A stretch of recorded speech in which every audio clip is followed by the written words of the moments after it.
చాలా సీరియస్గా పాస్పోర్ట్ ఎడ తీసుకొని మీరు పాస్టరా అన్నాడు. ఇట్టే సీరియస్గా పాస్టరా అన్నాడు. ఎందుకంటే వాడు క్రైస్తవుడు, అక్కడ ఇమిగ్రేషన్ చేసాడు క్రైస్తవుడు. మీరు పాస్టర్ అండి అన్నాడు. అవునండి అని.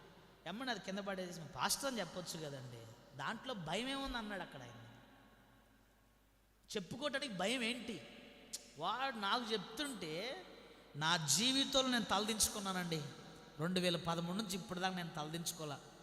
నా దేవుడు నన్ను అట్టు ఉంచినాడు. ఫస్ట్ టైం నా తలదించుకున్నాను. నేను ఇక్కడ ఇమిగ్రేషన్లో ఏమైనా సమస్య వచ్చింది అని వాళ్ళు అది చెప్పారని అది చెప్పానంటే, సేవకులు సార్ మీరు సేవకులు అని చెప్పుకోండి. ఒప్పుకోవటం అంటే అదే ఒప్పుకోవటం. ప్రతి చోట మన భక్తిని ఒప్పుకోవటం, ప్రతి చోట ఆయన మనం అంగీకరించడం అంటే ఇదే. నేను చూసినాం ఎంత స్వార్థంగా ఇమిగ్రేషన్ ఆగిపోయిద్దేమో అని సేవకుని చెప్పుకోలేదు నేను ఆడ.